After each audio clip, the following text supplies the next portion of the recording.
Assalamualaikum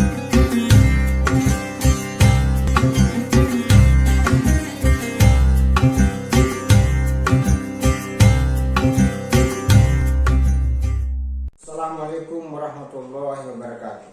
Alhamdulillahilladzi arsala rasulahu bil huda wad dinil haq liyudhhirahu 'alad dini kulli wa kafa billahi shadida. Wassalatu wassalamu ala asrafil anbiya'i wal mursalin sayyidina Muhammadin wa ala alihi wa ashabihi wa man tabi'ahum bi ihsan ila yaumil din. Pemirsa yang insyaallah dimuliakan Allah Subhanahu wa taala. Allah menciptakan makhluk dengan 3 unsur. Yang pertama, Allah menganugerahi kepada makhluknya unsur keindahan. Yang kedua, unsur cinta. Dan yang ketiga, Allah menganugerahi kepada semua makhluk, khususnya manusia, adalah unsur penyesalan.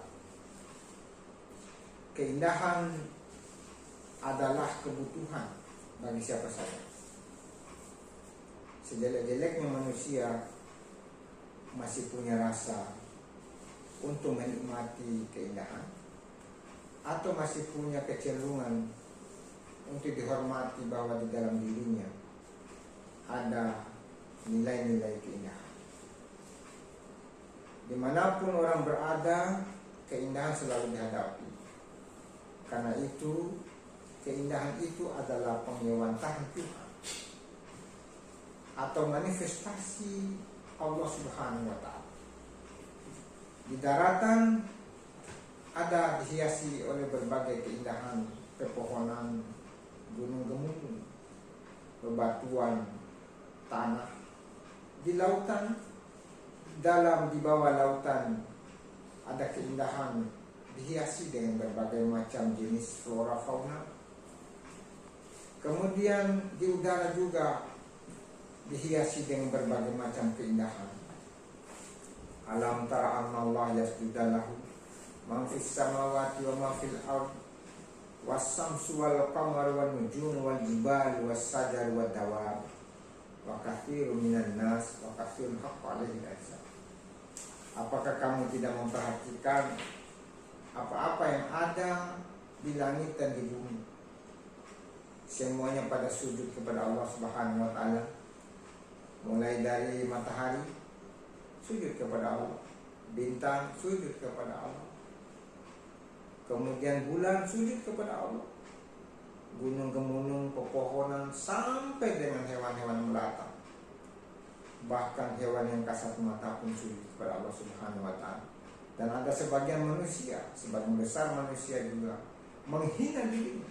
Kenapa? Karena mereka tidak sujud kepada Allah Subhanahu wa taala.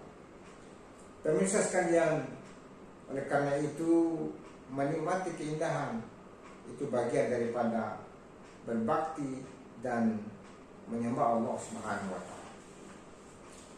Unsur kedua yang diberikan dan dianugerahi oleh Allah Subhanahu wa taala kepada manusia adalah cinta. Cinta artinya suka, cinta artinya ingin, cinta artinya memiliki. Karena itu pemirsa sekalian, semua aktivitas kehidupan manusia didasari oleh gerakan CINTA, cinta. Saya menyampaikan materi dalam dialektika bijak di kuliah Ramadan karena cinta. Bapak-bapak, ibu-ibu, pemirsa sekalian mendengarkan, bagi yang mau, yang tidak mendengarkan juga, itu dia cinta. Ada cinta untuk mendengarkan, ada cinta untuk tidak mendengarkan. Kemudian orang-orang yang tidur, orang-orang yang jalan, orang-orang yang makan, orang-orang yang berolahraga dan seterusnya, itu semua cinta. Bahkan seorang pemikir dari Pakistan, yaitu Muhammad Iqbal, mengatakan bahwa semua aktivitas manusia itu selalu berbarengan dengan cinta. Kalau ada orang yang marah-marah itu juga cinta untuk marah-marah. Ada orang yang senyum itu juga cinta untuk senyum. Ada juga orang pendiam, cinta juga karena mereka itu cinta untuk menjadi orang pendiam. Karena itu pemirsa sekalian, lihatlah semua yang ada dalam kehidupan di sekitar kita ini, semuanya itu dianugerahi oleh cinta. Seorang sufi namanya Jalaluddin Rumi menyampaikan kepada kita, wahai manusia, pandanglah di dalam dirimu yang paling dalam, bahwa masih banyak keindahan dan cinta yang senantiasa menyertaimu di dalam hidup. Karena itu janganlah engkau merasa sepi, merasa sunyi. Biarlah orang banyak tidak berteman dan bersahabat dengan Anda, tetapi yakinlah bahwa Allah bersama makhluk lain masih menemani Anda dalam suka dan duka dengan penuh cinta. Pemirsa sekalian, yang ketiga adalah Allah Subhanahu wa Ta'ala menganugerahi penyesalan. Siapapun di antara manusia pasti memiliki sifat penyesalan. Penyesalan ada dua kemungkinan. Ada orang menyesal telah melakukan pelanggaran, lantas dia mau bertobat. Tapi ada orang yang menyesal bahwa kenapa bukan sekarang saya melaksanakan kebaikan, kenapa bukan sejak dulu, dan mudah-mudahan saya juga akan melakukan kebaikan sampai waktu ke depan selama-lamanya. Pemirsa sekalian, cinta di dalam kehidupan ini bukan cinta sembarang cinta. Cinta sering orang menyebut bahwa itu adalah love. Padahal cinta itu sebenarnya datangnya dari hati. Makanya bentuk cinta itu begini, seperti hati. Dalam pandangan ilmu semiotika filsafat, cinta bukan sembarang cinta, hati bukan sembarang hati. Ini tergambar beberapa, terbayang beberapa huruf. Ada alif, lam, hu. Kalau begitu, kau punya hati tempat tajallinya Allah, aku punya hati tempat berseminya Allah.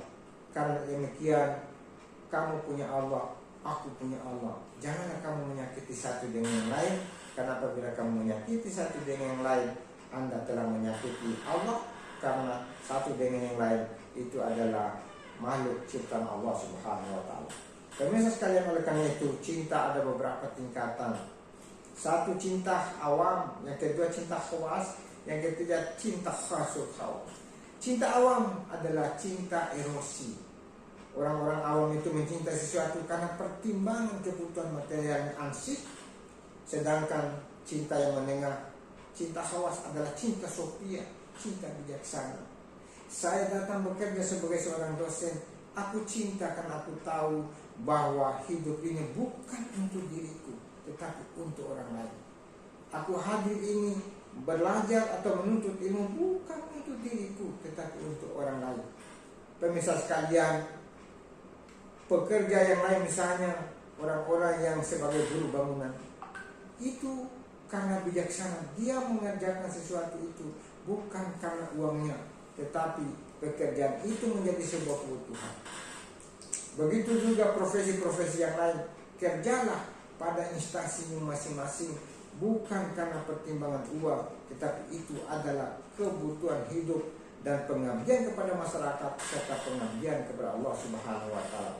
Cinta yang kita raih bersama pemirsa sekalian adalah cinta khasul hawas, cinta khusus, orang yang khusus. Apa itu? Cinta ma'rifat. Cinta ma'rifat itu tidak ada yang nampak dalam segala kebutuhan, keinginan, kesukaan yang kita ingin miliki. Yang ada hanyalah wajah Allah Subhanahu wa Ta'ala.